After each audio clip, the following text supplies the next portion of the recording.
Pour ce que l'Esprit veut nous donner ce matin, je vais vous inviter à tourner dans le livre aux Hébreux. Je pense qu'il y avait quelqu'un en arrière. Dans le livre aux Hébreux, au chapitre 11.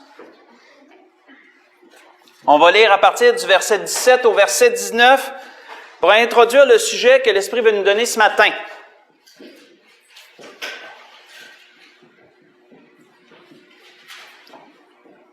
Donc, dans le livre aux Hébreux, chapitre 11, à partir du verset 17 au verset 19, où on voit qu'il est dit « C'est par la foi qu'Abraham offrit Isaac lorsqu'il fut mis à l'épreuve, et qu'il offrit son fils unique, lui qui avait reçu les promesses, et à qui il avait été dit « En Isaac, tu auras une postérité appelée de ton nom. » Il pensait que Dieu est puissant, même pour ressusciter les morts, aussi le recouvra-t-il par une sorte de résurrection. On va arrêter là. Événement ici qui nous est parlé, très populaire dans la culture juive, mais également très populaire pour les chrétiens parce que c'est une référence, c'est un endroit où on retourne régulièrement, où il nous est parlé d'un événement marquant, d'un temps où Dieu a un jour décidé de mettre Abraham à l'épreuve. Oui, il lui a demandé quelque chose d'extrêmement difficile. Et nous savons comment Abraham a réagi sur ça. Ce qui a été marquant dans cet événement-là, c'est pas seulement la grandeur de ce que Dieu lui avait demandé, mais c'est aussi la grandeur du caractère de Dieu dans ce qu'il a fait. L'Esprit veut nous conduire ce matin dans ce trait de caractère de Dieu, mais qu'est-ce que ça prend pour que ce trait de caractère de Dieu se manifeste dans nos vies, pour qu'il se dévoile dans nos vies? Tournons pour cela, nous devons retourner voir ce qu'Abraham avait, qu'est-ce qu'Abraham avait pour que ce trait de caractère de Dieu se dévoile dans la réponse que Dieu a fait et tout. Donc, tournons dans la Genèse chapitre 22. On va retourner là, aller puiser une partie de l'histoire, je dirais, de la situation, surtout ce qu'Abraham a dit, parce que ça nous en manifeste beaucoup, ce qu'Abraham a dit. Mais pour ça, nous devons retourner voir dans la Genèse au chapitre 22. Dans la Genèse au chapitre 22. Et un peu pour se remettre en contexte, on va lire à partir du verset 1 au verset 8. On va aller rechercher vraiment le contexte, se rafraîchir la mémoire sur ces choses. En quoi Dieu l'a mis à l'épreuve? Le verset 1 du chapitre 22 nous dresse tout de suite le tableau. Il est dit, après ces choses, Dieu mit Abraham à l'épreuve et il lui dit, Abraham! Et il répondit, me voici. Et Dieu dit, prends ton fils, ton unique, celui que tu aimes, Isaac. Va-t'en au pays de Morija, et là, offre-le en holocauste sur une des montagnes que je te dirai. Hein, nous savons qu'il avait reçu des promesses à propos d'Isaac. En ta postérité, toutes les nations de la terre vont être bénies. Hein, Dieu va te donner une postérité nombreuse comme les étoiles du ciel. Et là, Dieu demande à cet homme de lui offrir en sacrifice sa postérité. Ce qui semblait contredire totalement les promesses qu'il avait reçues. C'est pourquoi l'auteur d'Hébreux va jusqu'à aller un peu dévoiler la pensée qui devait être en Abraham, que Dieu ne faillit pas à ses promesses. Donc, Dieu est tellement puissant que si je dois l'offrir en sacrifice, probablement qu'il permettra que je le recouvre par une sorte de résurrection. Parce que sinon, ça l'annulerait la promesse de Dieu. Et Dieu n'ira pas promettre quelque chose et annuler sa propre promesse après par une autre demande. Dieu n'est pas comme cela. Donc, nous voyons ici par la suite qu'il est dit, Abraham se leva de bon matin, verset 3, sella son âne, prit avec lui deux serviteurs et son fils Isaac. Il fendit du bois pour l'holocauste, partit pour aller au lieu que Dieu lui avait dit.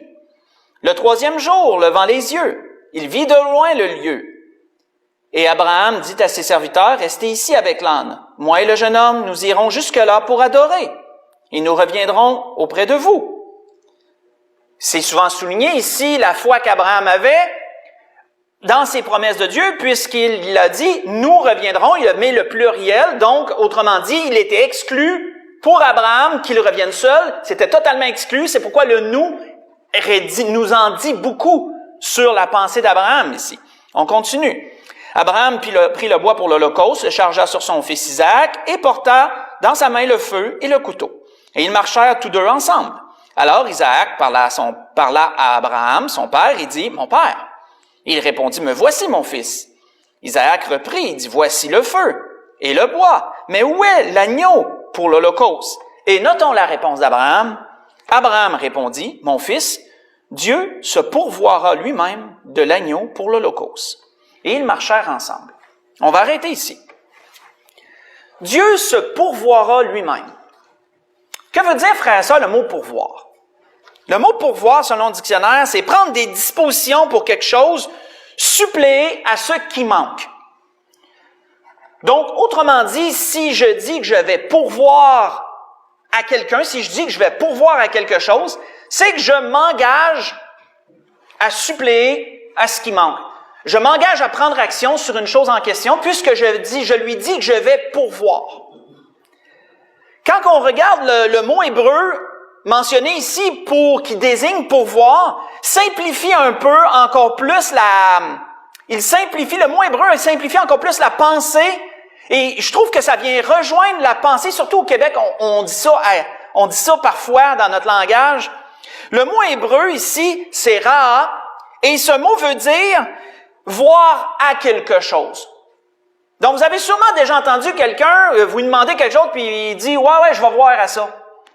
Vous avez sûrement déjà entendu ça. Voir à quelque chose, c'est ce que le mot-là veut dire. C'est ce que le mot hébreu veut dire. Ra'a, qui est mentionné ici, qui a été traduit par Louis II pour pourvoir, veut dire voir à, le mot hébreu. Donc, ça se rejoint, mais ça simplifie un peu la pensée.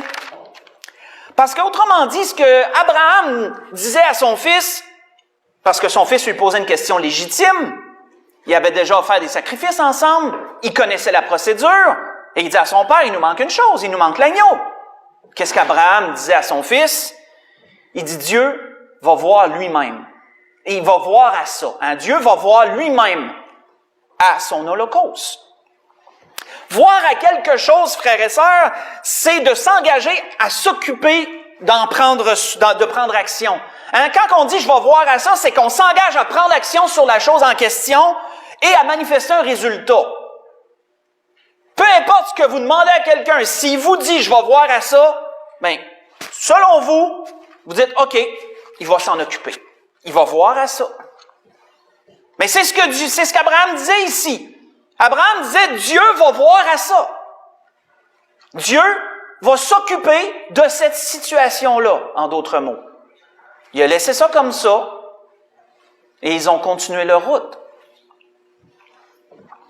Quand on lit la suite, on va lire jusqu'au verset 14 et on va arrêter là. Verset 9, il est dit, « Lorsqu'ils furent arrivés au lieu que Dieu lui avait dit, Abraham y éleva un autel et rangea le bois. Il lia son fils, Isaac, et le mit sur l'autel par-dessus le bois. Puis Abraham étendit la main, prit le couteau pour égorger son fils. » Donc, voyons-nous que, puisqu'Abraham ne voyait pas de manifestation pour mettre un terme à ça, mais Abraham continuait la procédure comme il était usage de faire, puisque son fils était le seul sacrifice qui était présent et Dieu lui avait dit spécifiquement ça. Donc, Abraham continue, comme si, je dirais pas comme si rien n'était, mais il continue parce qu'il ne voit rien d'autre. Et on voit que, comme on le sait, alors l'ange de l'Éternel l'appela des cieux et dit « Abraham, Abraham » et il répondit « Me voici ». Et l'ange dit « N'avance pas ta main sur l'enfant, ne lui fais rien, car je sais maintenant que tu crains Dieu et que tu n'as pas refusé ton fils, ton unique. » Notez quelque chose d'important, frères et sœurs, parenthèse que je rouvre et que je referme. Notez que c'est pas Dieu qui lui a dit « Je vois maintenant que tu me crains », puisque Dieu sait tout. Voyez-vous que c'est l'ange qui a dit ça. Pensons-nous que les anges n'ont pas besoin de voir des choses, eux autres? Pensons-nous, frères et sœurs, que les anges n'ont pas besoin de voir des manifestations d'obéissance de Dieu parmi les enfants de Dieu sur cette terre?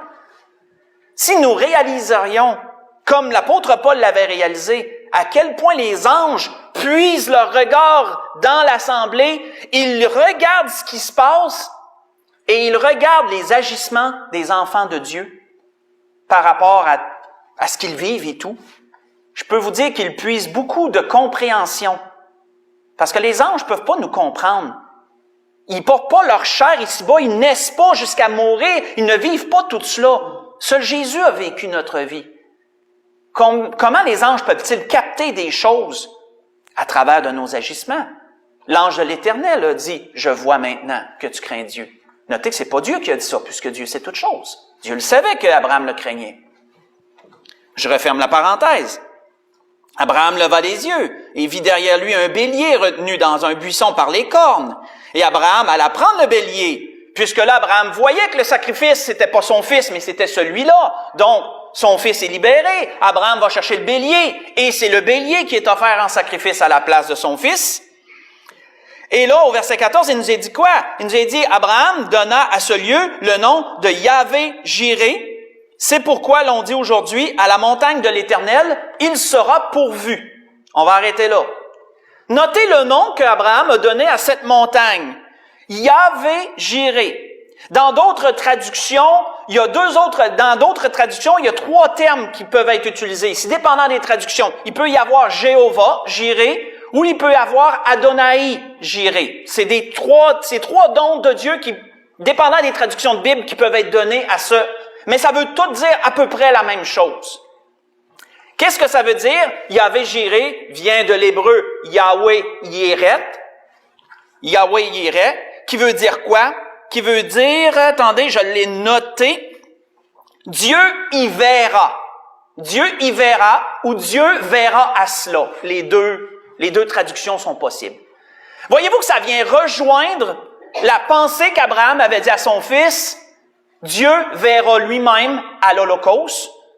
Abraham, en souvenir de cette situation, a appelé cette montagne Dieu y verra.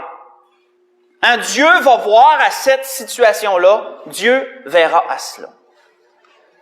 C'est merveilleux, frères et sœurs, de comprendre cette pensée parce que c'est une façon d'agir de Dieu, de voir à nos besoins, de voir aux situations que ses enfants vivent. C'est une de ces façons d'agir que Dieu a.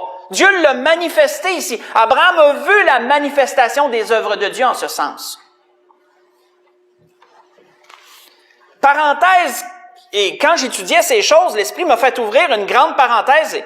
Et parenthèse à propos de cette montagne, ça pourrait être un message entier, mais l'Esprit m'a vraiment pressé de le mettre ici. Fait que je vais ouvrir une parenthèse qui va quand même durer quelques minutes à propos de cette montagne. Parce que cette façon d'agir de Dieu ne se limitait pas au temps présent pour cette montagne-là, pour cet endroit-là. Ce caractère de Dieu c'était prophétique pour tous les âges à venir. C'est vraiment grand ce qui s'est passé sur cette montagne-là. Pourquoi? Le nom de la montagne, c'était Morija. C'était le mont Morija, puisqu'Abraham, il nous a dit dans le début qu'il s'en allait dans le pays de Morija. Cette montagne était appelée le mont Morija ou la montagne de Morija. Et ce lieu a pris vraiment beaucoup d'importance à travers du temps. À travers du temps, il y a un peuple qui est venu s'installer sur cette montagne, les Jébusiens, qui nous est dit dans la parole. Et un jour, lorsque David a été nommé roi, une de ses premières actions, ça a été de conquérir la ville de Jébu, qui s'était installée, que les Jébusiens avaient construit sur cette montagne.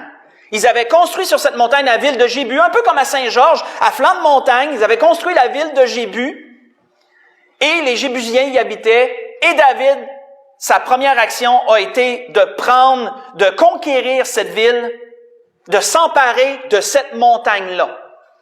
Voyez ça, je vais toutes vous donner des références si vous voulez les étudier avant la semaine. Vous allez voir ça dans 1 Chroniques 11, verset 4 au verset 9. Vous y verrez cela. Par la suite, lorsque David a conquéri cette montagne et qu'il a appelé Jébu Jérusalem, car la ville de Jérusalem est bâtie sur la montagne de Morija, sur le mont Morija, un peu à flanc de montagne du mont Morija. C'est important de le comprendre. Un peu plus tard, lorsque David a péché contre Dieu par le dénombrement du peuple, vous vous souvenez de cet épisode, et que là, il y avait un choix difficile à faire, Je me souviens plus exactement des 3 choix, je me souviens de 2 des 3 choix. Vous n'avez pas besoin de me murmurer le 3e, c'est pas important, pour aller le lire. Mais David avait le choix entre 3 mois, en tout cas, je ne m'étendrai pas trop, je ne veux pas me tromper, mais le dernier, c'était 3 jours de maladie. Et là, David a choisi le 3 jours, probablement parce que il s'est dit peut-être que ça serait moins long, ça va être moins pire. Je sais pas, on veut pas trop extrapoler à penser. Mais il voulait tomber entre les mains de Dieu. C'était un temps, soit qu'il tombait entre les mains de ses ennemis, ou etc. Puis là, ce 3 jours-là, c'était de tomber entre les mains de Dieu. Puis il s'est dit, Dieu est un grand Dieu compatissant, donc je vais préférer tomber entre les mains de Dieu. Puis peut-être qu'il s'est dit 3 jours, ça sera moins pire que 3 mois, mettons, ou peu importe. Mais la Bible nous dit quoi? La Bible nous dit que Dieu a envoyé la peste et qu'en 3 jours, il est mort 70 000 personnes. En 3 jours. Il est mort 70 000 personnes de la peste. Et comme on sait, la peste est une maladie extrêmement contagieuse et mortelle également. Ça pardonnait pas. Vous pourrez voir ça dans 1 Chroniques 21, versets 14 et 18. Et lorsque l'ange est arrivé à un endroit qui s'appelait l'aire d'Ornan, Dieu a dit à l'ange, arrête-toi là. Arrête-toi là. Dieu s'est révélé au prophète Gad, et Dieu a dit à Gad de dire à David, va sur cette partie du mont Morija, et là, fais un autel, construis un autel et offre des sacrifices. Et je vais être apaisé et je n'irai pas plus loin. Je le dis en mes propres mots. Ce que David a fait, il a acheté l'aire d'Ornan, je pense que c'est Aravna qui s'appelait, il a acheté l'aire d'Ornan, et il a fait bâtir un autel là, il a offert des sacrifices à l'Éternel, et là, Dieu a été apaisé, et l'ange de la mort, on pourrait dire l'ange de la destruction, s'est retiré. Cet endroit-là a été le futur site du temple qui a été construit par Salomon. Vous voyez ça dans 2 Chroniques, chapitre 3. Tout est spécifié, c'est toujours le mont Morija qui revient. Qu'est-ce que l'auteur d'Hébreux nous dit? L'auteur d'Hébreux, nous fait il boucle la boucle de tout ce qu'on vient de dire. La parenthèse, comme vous voyez, est grande. L'auteur d'Hébreux boucle la boucle parce qu'il nous spécifie que Jésus est mort à la croix en dehors des murs de Jérusalem, mais sur le mont Morija aussi. Il est mort en dehors de la porte, mais toujours sur la même montagne. Et on boucle la boucle en ce sens, comme vous voyez, Dieu a vu à son sacrifice au temps d'Abraham, Dieu a vu au sacrifice au temps de David, mais Dieu a vu au sacrifice pour l'humanité tout entière au temps du Seigneur. Toujours sur cette même montagne. Donc, quand il est dit « Dieu y verra », c'est Dieu y verra. Hein? Il n'est pas juste là. Il y verra au fil du temps. Je referme la parenthèse. Comme vous voyez, cette montagne a pris une importance capitale.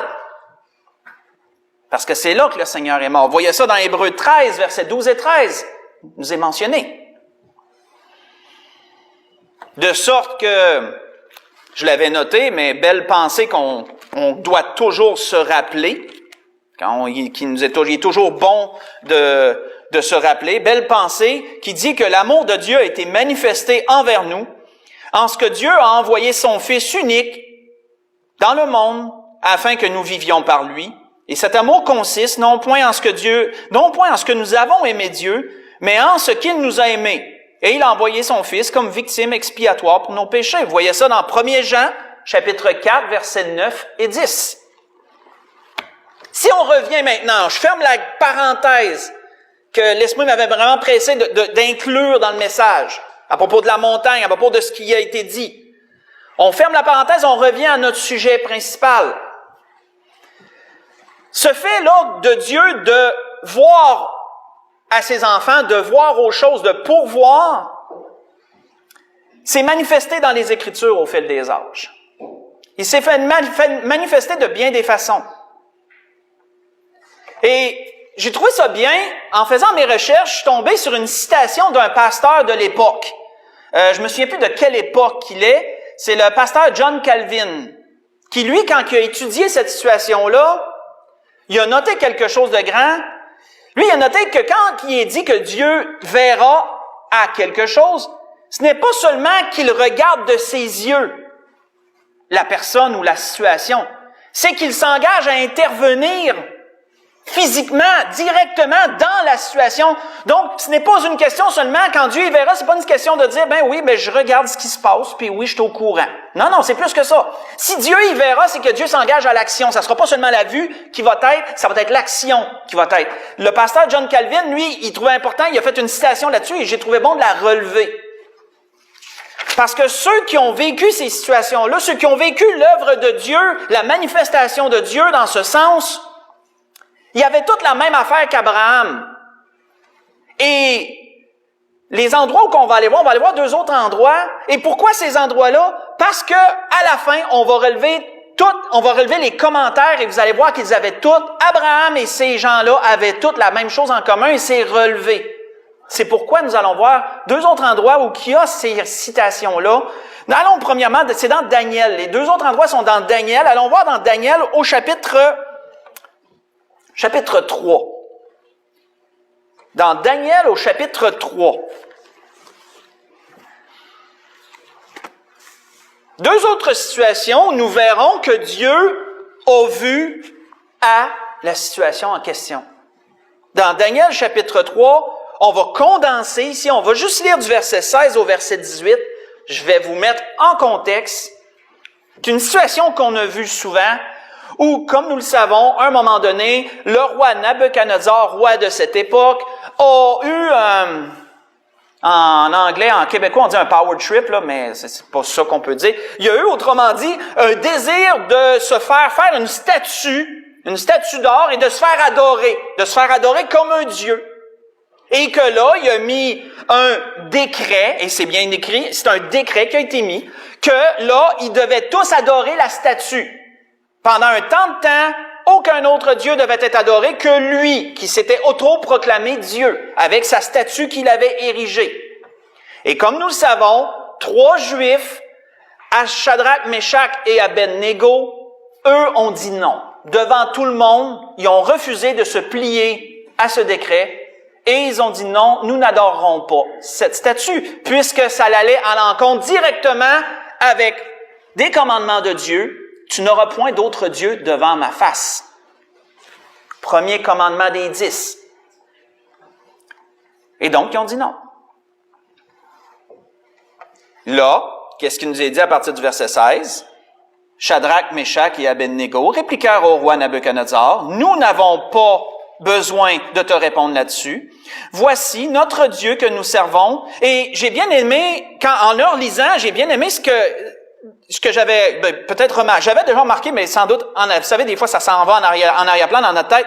Et ils ont dit, voici notre Dieu que nous servons peut nous délivrer de la fournaise ardente, car il nous délivrera de ta main. Donc, voyez-vous, c'est pas seulement de dire, il a la puissance de le faire, point. C'est, il va le faire. Non seulement il a la puissance de le faire, mais il va le faire. Qu'est-ce qu'il disait au roi? Dieu va pourvoir, Dieu va voir à notre situation. C'est ça qu'il disait au roi. Dieu va voir à notre situation. Il nous délivrera de ta main, ô roi. Sinon, sache, ô roi, que nous ne servirons pas tes dieux et que nous n'adorerons pas la statue d'or que tu as élevée. On va arrêter là. Ces 3 personnes ont dit au roi Nabuchodonosor que Dieu verrait à leur situation. Et comme nous le savons, on va aller lire plus tard le commentaire, comme nous le savons, Dieu l'a fait. Dieu a vu à leur situation. Si on va dans Daniel chapitre 6,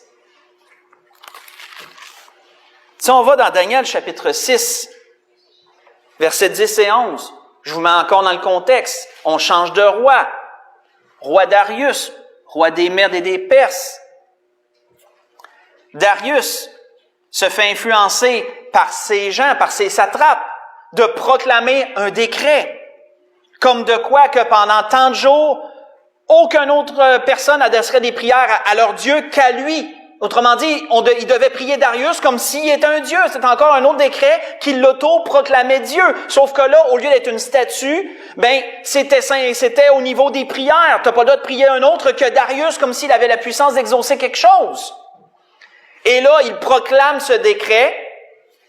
Daniel entend parler de ce décret. Nous connaissons la situation. Nous savons que ces satrapes voulaient prendre Daniel en défaut. Daniel était un homme juste, était un homme bon. Il agissait pour le bien du roi et pour le bien du peuple. Et donc, ils ne savaient pas comment le prendre en défaut, mais ils se sont dit, on va le prendre en défaut au niveau de son adoration, au niveau de son Dieu. Et en influençant le roi à faire ce décret, ils savaient automatiquement que Daniel, soit qu'il allait s'y plier, ou soit qu'on allait le pogner en défaut. Et c'est ça qu'ils voulaient. On voit qu'il nous est dit, lorsque Daniel sut que le décret était écrit, il se retira dans sa maison où les fenêtres de la chambre supérieure étaient ouvertes dans la direction de Jérusalem. Et notez, 3 fois par jour, il se mettait à genoux, il priait, il louait son Dieu, et moi j'aime la fin, comme il le faisait auparavant. Voyez-vous que ce décret n'a absolument rien changé dans sa façon d'adorer Dieu. Quoiqu'il désobéissait clairement à un décret, Daniel, puisque ça désobéissait à Dieu premièrement, a continué à adorer comme auparavant. Il n'a rien changé à ses habitudes. Rien changé à ses habitudes. Alors, ces hommes entrèrent tumultueusement et ils trouvèrent Daniel qui priait et évoquait son Dieu. Et c'est ça qu'ils voulaient, le prendre en défaut. Ils l'ont réussi. Ils ont réussi ce qu'ils voulaient. Et on connaît la suite. On connaît la suite. Ils sont allés voir le roi, puis ils ont dit, t'as bien signé un décret. Le roi dit, oui, je l'ai signé. Et là, ils disent, Daniel, il suit pas ton décret, donc Daniel doit subir la conséquence puisqu'il n'a pas suivi ton décret. Et on sait que Daniel fut envoyé dans la fosse aux lions à cause de cela. Pourquoi Daniel a agi comme auparavant, frères et sœurs? Mais c'est parce que Daniel savait que Dieu verrait à cette situation-là. En toute logique, on peut le comprendre.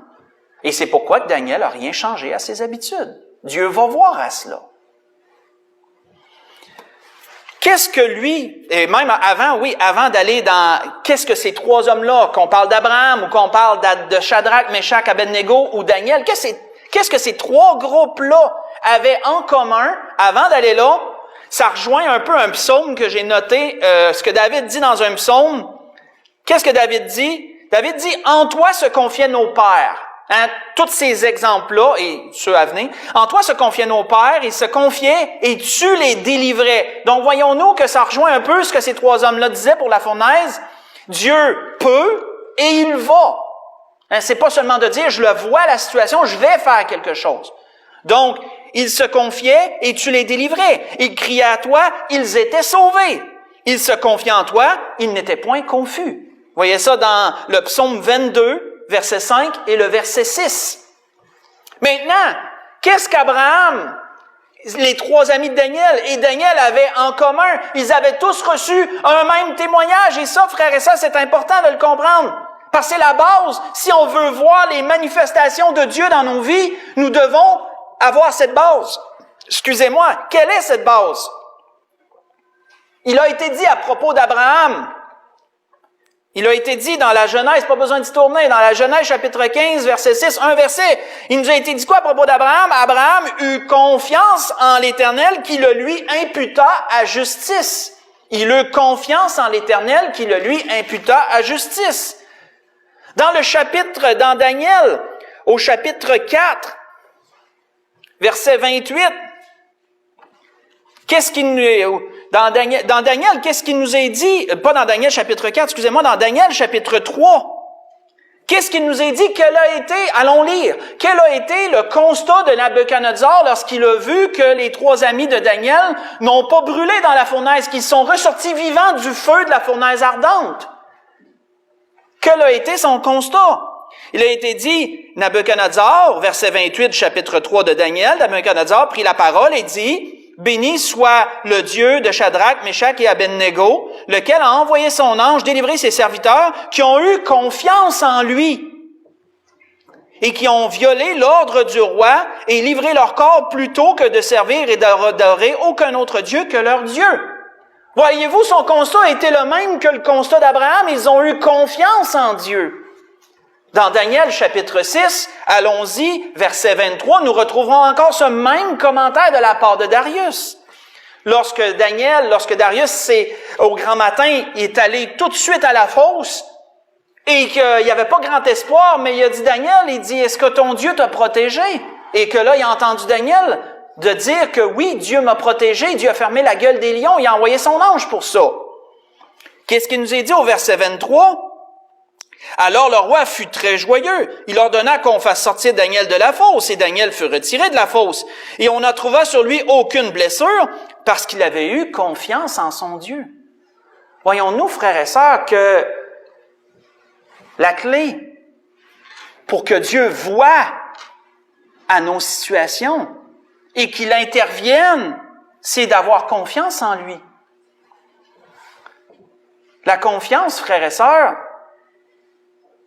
c'est ce qui a permis à ces gens-là de croire que Dieu allait intervenir. La confiance, frères et sœurs, est à la base même de la foi. Si nous n'avons pas confiance en Dieu, il nous est impossible d'avoir la foi en Dieu. Parce que ça commence par la confiance, la foi, ça commence là. C'est quand tu as confiance que tu as la foi. Si tu n'as pas confiance, comment peux-tu avoir la foi? Abraham a eu confiance à Dieu. Ces hommes-là ont eu confiance en Dieu. Et Daniel a eu confiance en Dieu. Et ça leur a permis de voir les œuvres de Dieu. Dieu a vu à ces situations-là. Pour conclure, frères et sœurs, ce que l'Esprit a voulu nous donner ce matin dans ce sens, avons-nous cette confiance en Dieu, nous aussi, dans ce que nous vivons? Avons-nous confiance en Dieu? La question peut se poser. Si nous avons confiance en Dieu, tournons dans Jacques chapitre 2. Si nous avons confiance en Dieu, qu'est-ce qu'il nous est dit?